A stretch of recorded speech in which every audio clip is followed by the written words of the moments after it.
When people ask us, when did you move here? They ask us that question a lot. They think we've lived in a city or, and we look at them, we say, we lived here, our whole life in the same house. And they just look at you like, is something wrong with you or something? And I'm proud of that. I really am. Today, third generations occupy the properties. Like my son lives on the premises with me too. It's in the house that I preside in today. I've been living there my whole life for 83 years. Yeah. It's a nice feeling.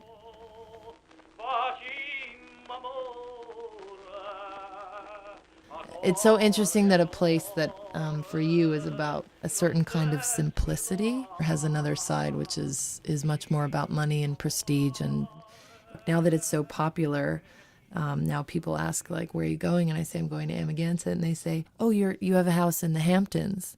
I'm like, "No, I don't have a house in the Hamptons. I have a house in Amagansett. It's different. We don't use those words, the Hamptons." We never associated ourselves much with Little Italy. No. They were down there, and they were like a different group of people. And they were from Italy, but my parents were from Sicily. I think that they look upon us as not the better part of Italy. They affiliate Sicily with the mafia. Oh, We've always lived that.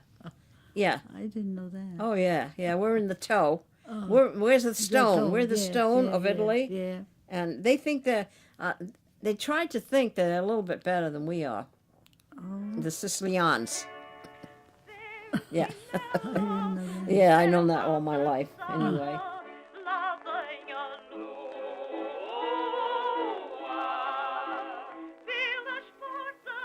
This is Phantom Hampton. Phantom Hampton is the podcast with stories from where the rest of us live.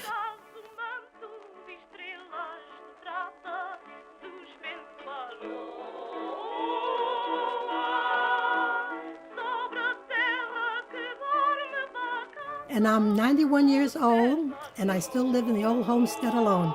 See, my uncle came here first, and then my father stayed with him till he earned enough money. Then he went back to Italy. Then when he came back, he had enough money to buy the two-room house. He didn't believe in buying anything without being able to pay for it. Well, they all did that. So he that just, was a must. Yeah, and so he just added on and added on. There were four main families. They were so close that if you needed a new water pump and you didn't have the money, everybody would chip in, give you the money. Nothing written, shake a hand. And that's how they did it. They never had mortgages. There was no such thing as credit cards then. But they never owed anybody any money. I think of how hard they worked and that we still have the piece of property and kept it up. My father tells the story to me that it took him 3 weeks to get across the Atlantic Ocean and to land in the city. And Mr. DeCino was waiting for him in a pickup truck.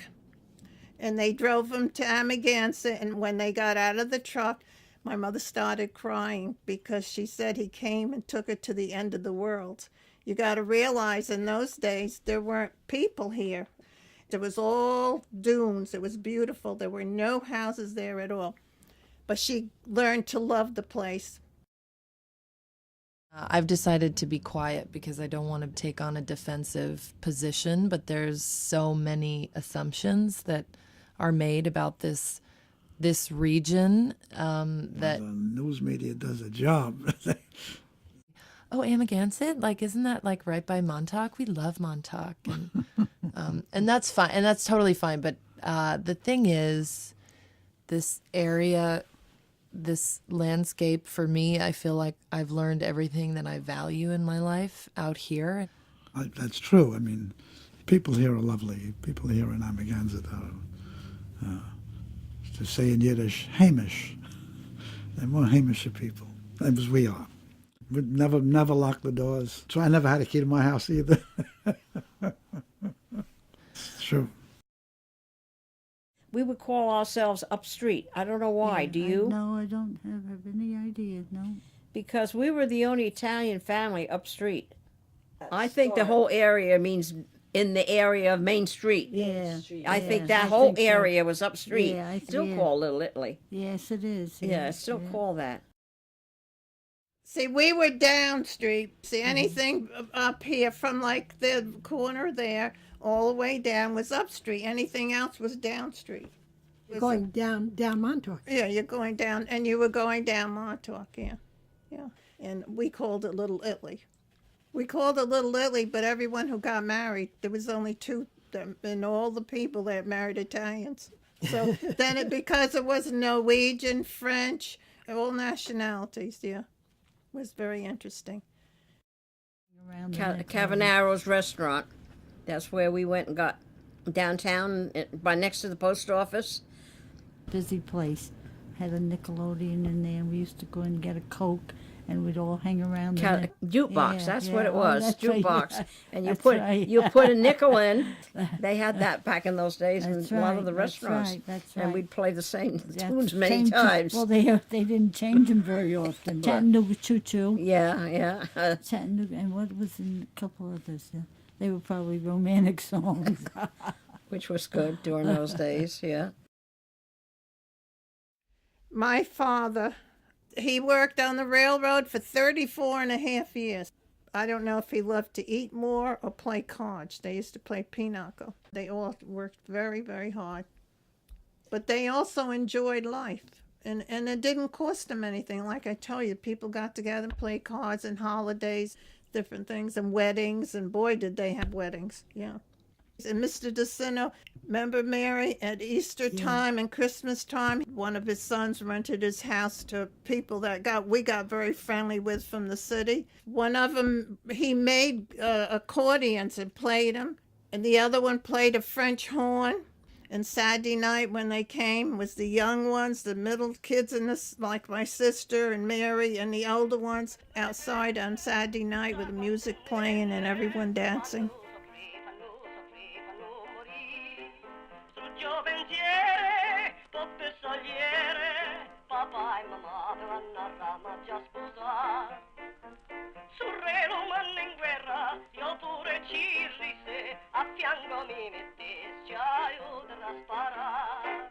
When we were growing up as children, the town was simple. It wasn't madness like it is today. I miss the closeness of people and friendship. We had open spaces. We had a lot of life. We had the fishermen here who fished off the beaches, and today they're not allowed to do anything.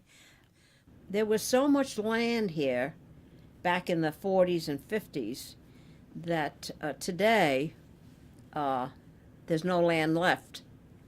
And they're tearing down the houses and putting up McMansions, and it won't be the same. It has changed considerably. It's going to be a very, very different way of living in Amagansett. I don't know if that's good or bad, but I find it bad. Going to be all out of towners. Yeah, they'll be the locals. We won't be the locals anymore. It's just like I decided that I needed to relocate, and I'm in Montauk now. Okay, so the guy comes along and buys the house. It didn't take him a month to tear a nice house down, and they got a big McMansion there on Minecoma Lane. So on and so on down all the streets. It'll be different here. The land drew us here. The land also draws us here. That's what it is. I just thought it was going to be another summer by the beach someplace. I've been to so many beaches. But once I was here, I said, this is paradise. This is paradise. We have to live here. It affects you. And so, of course, the bonus is having the family here is the thing that is with it, too. I really reflect on the casualness of being able to enter someone's home without being invited, because my uncles sort of bookended my father's house.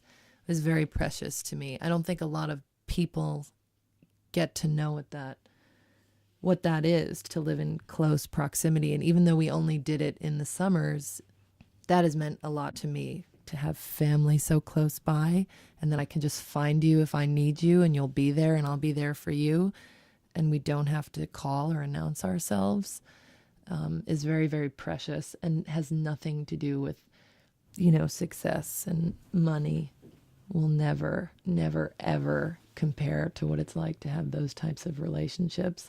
And there's a lot of beautiful people in Amagansett that have tight relationships and share a common bond over place, the ocean, the weather, the winter, the food, the fish. And that's not the Hamptons, that's this land, this ocean, and the food that I cooked with my family. It's like, it's invaluable. So when people make fun of the Hamptons, it's kind of like, I have nothing to do with that.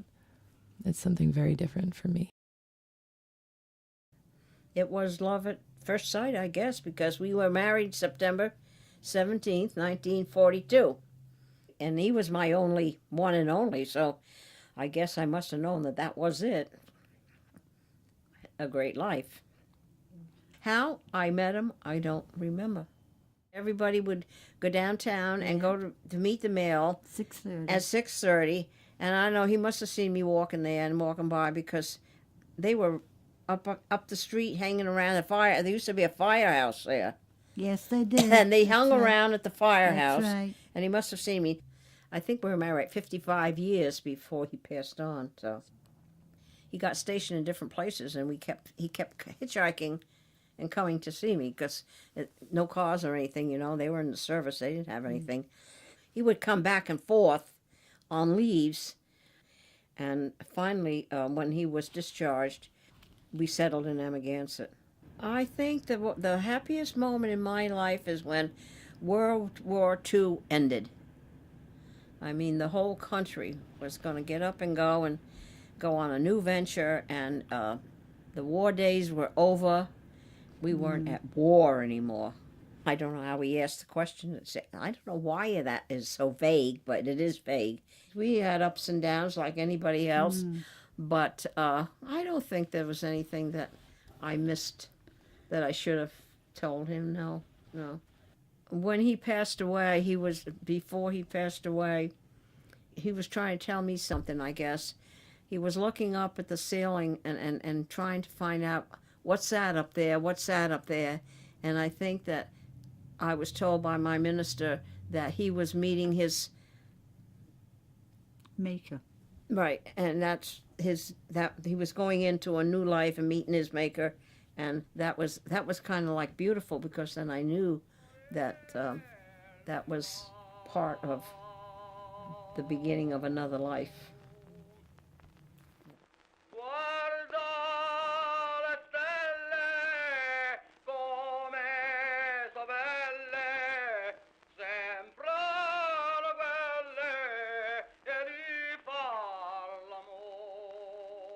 Donald used to walk over here every night to be with me.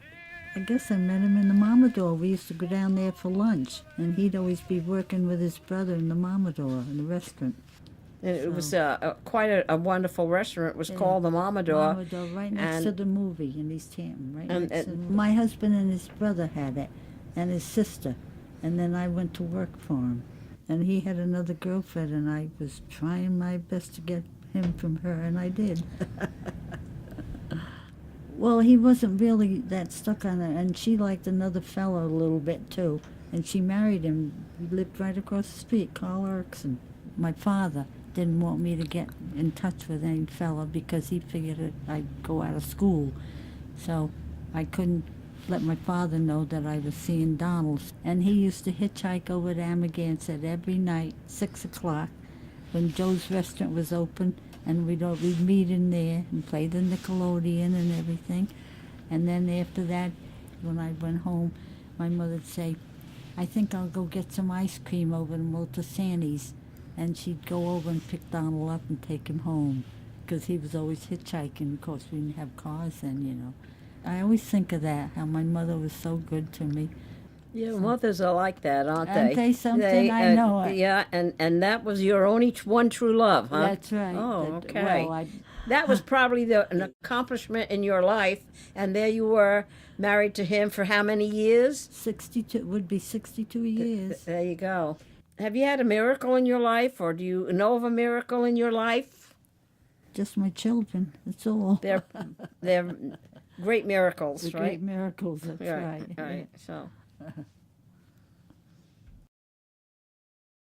My sister and I always said we had the best of everything and didn't realize it. I know. Didn't realize that we were eating the best of everything. When you go and you see prosciutto, $15, she says to me, look all this food there and how expensive. Right, she says to me, and we thought what it wasn't, that we weren't with the whatever. But she always said that. We had the best of everything and didn't realize it. But actually, I was brought up on goat's milk. My parents had a goat. It's the healthiest milk you can drink. There's no cream in that stuff. Do you know how long it took me to get used to drinking cow's milk when we didn't have it anymore? When I went to school, we did not have store bread. Bread was homemade 2, 3, 4 times a week. And I was very embarrassed to eat homemade bread sandwiches in school, and I was scooped down in my chair so no one would see me. They had pigs, they had chickens, they had a goat. You name the vegetable and they grew it. They had fig trees, pear trees, apple trees, grape arbor, and the piece of the grape arbor originally came when they came on the boat from Italy, and I still have it today. I gave her grapes to make jelly this year. Someone asked me one day, if I had to sell my house and move, what would I miss the most? And, I said a stupid thing. I said the grape arbor, because it means so much to me. It's been there almost 100 years. My father also put in his suitcase a muscatel white grapevine, like Lucy's father, and we had it right up to just not many years ago. And my son had a little accident in the backyard, but my son went ahead and built me another grape arbor. my father, he had a cute little old-fashioned type station wagon. Back in those days, they had wooden station wagons, and then he put racks on like this in the station wagon and have all the vegetables and underneath.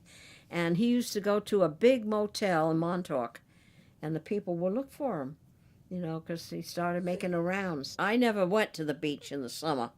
My father had a vegetable stand on the old Montauk Highway, and my father put me in that stand when I was 10 years old. Couldn't afford to hire too many people out. You did have to hire somebody to plow and do all the farming. But I stayed in that vegetable stand till I was 18 years old every summer. That was my job. That's what I did. When I was growing up, we'd go get beach plums, blueberries in the woods and everything. Well, yeah, we did get chiggers. How about dandelion picking? See, now you're bringing back memories. Yeah, not the ones with the flowers. No. Have to get them when they're young, otherwise they get bitter. You'd have to go certain places, like underneath the bridge in Bridgehampton where I used to be. We'd go and my mother would take her knife and dig them out. And, God, I haven't thought about that in so many years. Well, this is the first year I never went. Yeah. We lived off the fat of the land in those days. Yes, we did. And Italian people were the most respected people here. I mean, we didn't go looking for something for nothing. We ate off the fat of the land. After the farmers got through digging their potatoes, they would let the people go in and pick up what's left over, Yeah, my mother And and father so did that. my father would, every day he would go early in the morning, put them in the pit of the cellar, and we would eat those potatoes right till the next picking. When they used to go cod fishing, they would cut off the heads of the fish. And so my father would go down there, bring some home, and clean them good and cook them up, and he'd end up with a nice platter of codfish. I guess we were poor and didn't know it either because we had something to eat. We never went hungry. Never went hungry. But we didn't have very many clothes. If you went down to my cellar, it looked like a store. They had, everything that you could think of. They had ham and all that stuff. We had eggs and chickens to eat. And they had their own bacon. They would make their own sausage, prosciutto, prosciuttos. They used to cure 2 of them with all seed on and hang it. And then our pantry was so cold, they would hang the bazooka in there. Yeah, they Whenever did. you wanted a piece, you just sliced it off. I dream of that sometimes because that's my favorite. Prosciutto is. Yeah. Yeah, my father used to take the shoulders Yeah. and you put them in a brine, Yeah. and then it went into like a wine press to squeeze all the juice out. And then they peppered it and put it in the smokehouse. Then they used He to had a hang smokehouse. it. We had fresh pork chop, and they would have big crocks, which I still have, with lard, and that's how they put it in and put it down your cellar. And when they butchered pigs, everybody helped each other. The They women all went helped. to They help. all helped. Yeah. And then when my father used to kill a pig, I'll never forget this. He'd make a great big sauce, cornmeal mush, we called it. My father used to pour it on the middle of that board. Right. Yeah, and put the sauce on it. Sure. And then we'd be like little game. This is my place, that's Yeah. your place. Yeah. Little tunnels we would eat in. Yeah. Then we had one big board that was used for nothing but making homemade macaroni and homemade bread.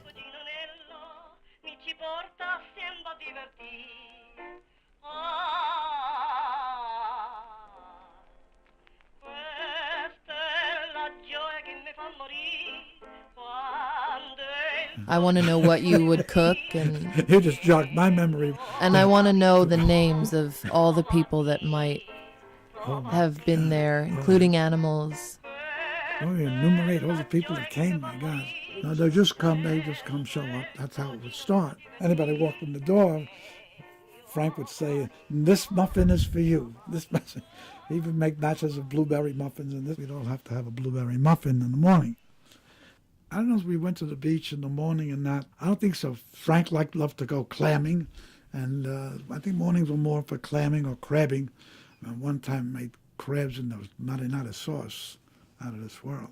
We would have lunch, I think, on the beach. Whatever we would bring on the beach, we would just sit around. The other men who were fishing with Frank would be there with their wives and their children, and they would some would rent here, and then eventually they bought here. But there were so many couples that were part of the group, this big group. We would all walk down Treasure Island to the beach in the afternoon, and there would be this gigantic circle of beach chairs that we would have passing around potato chips, and you want a plum, a grape, and we would just be sharing all the stuff.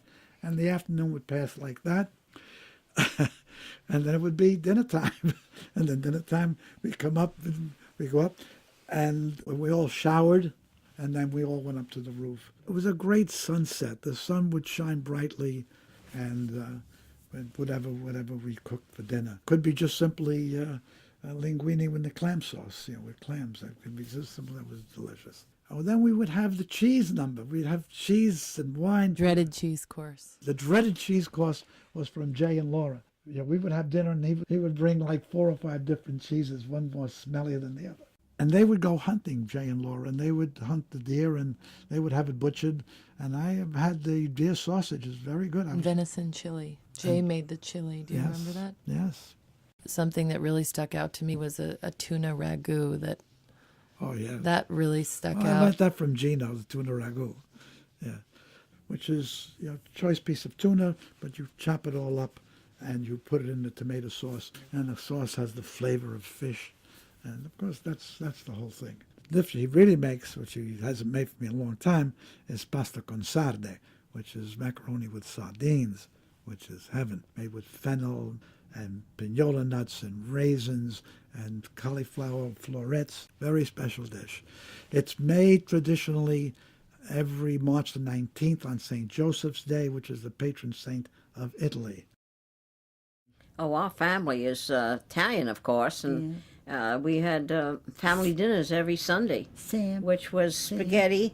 Sam. No, we never had Sam. What was it in the bucket your mother always had on the back of the stove? No, it wasn't Samp. No. Samp was for the Vonicas. We weren't Vonicas. We were Italian. We were a large family, and we had spaghetti and meatballs every Sunday, or if it wasn't lasagna.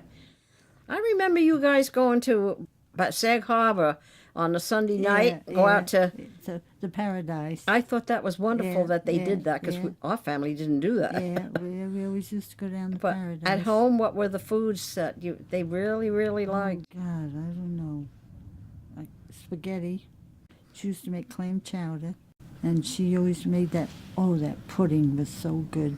Steam pudding. Steam pudding. That was a real old recipe. Yeah. And my great uncle I can see him now walking the cows down to the pond every morning, 6 or 7 o'clock. He'd go down, walk all the cows down this dirt road, and they'd walk them down to the ocean and leave them there on plain grounds like. And then nighttime, about 4 o'clock, he'd have to walk down there and get the cows and bring them back home and milk them and everything. And I used to love to go down there Saturday mornings when I stayed up to Georgia. Go down there because my great aunt, they had to make the butter out on the terrace, you know, churn the butter and everything. And they made everything. Yeah, oh, yeah, they made everything. Used to have an old couch in there, and I'd sit on that couch. They'd be making sugar cookies and molasses cookies, and it was all, oh, they were so good. See, we had no warning about the hurricane. As we came down the road, I was sitting in the back seat of the car. I looked out the window and the steeple fell down off of the Presbyterian church up here. I was a kid. I thought it was fun. I'm looking out the window and the trees are coming down. And I get home and my bedroom was upstairs on the north side. I went to change my clothes and I look out the window. The garage roof went just like this. It went up in the air, straight back to the north. Good thing it went north. And my parents used to farm an acre of land there. The only thing that survived were the tomatoes. And that's what my memories of the 1938 hurricane. But then there weren't a lot of houses down there. Today, it would be a disaster with all those big houses and everything. Yeah. And of course, back in those days, they didn't get a warning. And they said, Jack, you better get home. There's going to be a hurricane. There's going to be a big storm. So finally he came across Lazy Point and that big and all that. He got home. So then he thought that he ought to be able to get across the street and take us out of school. And he came across and picked us up. 4 of us, my 2 brothers, my sister and me, we were all holding hands, running across the street, and the trees are falling down behind us. My mother's watching from the kitchen window, and we were lucky we made it across the street before. We must have made it ahead of the trees falling, because after that, all the trees were being uprooted, but there was no warning.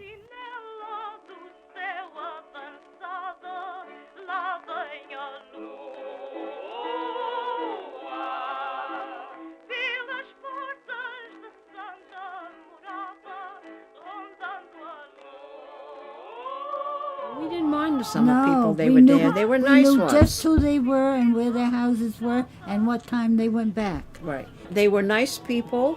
Yeah. It's not like it is today. No, they always went back right after Labor Day because Betty Lou and I used to ride down Minecomber Lane and we'd take our supper. It was daylight, light then. And we'd sit there in one of the houses down there near the end of the lane and eat our supper, and we thought it was lovely that the people had all gone back. We look forward to the summer people. That's right. You can bank on it. Memorial Day. Yeah, it's when you knew when they come Memorial Day, Memorial they'd Day come. and Labor Day they were gone. That's right. Labor Day they were gone. Yeah. They're so rude. See, that's what's changed. That's what we don't like. They're very, very rude. And today they're even ruder. You go in a grocery store and they're all talking on their whatever, oh, it's like nobody communicates anymore. They're either or on the phone, whatever. See, we never had any of that. But it was a different class of people. Most of them were the very, very wealthy people, and they were different persons. They were. Yeah. Yeah, it's different. The whole world's changed, though. Yeah. You got some more memories? What is your first memory of me?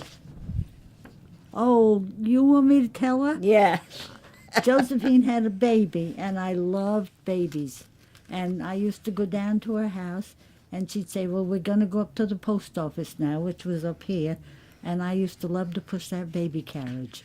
That's the only thing I can remember, Sheila. And that baby's 72 years old now. That's what I So said. it goes to tell you how old we are. That's what I said, but it's a memory. It's a memory, yes, That's definitely right, a that's memory.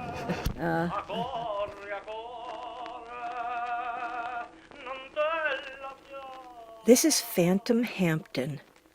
Phantom Hampton is the podcast with stories from where the rest of us live.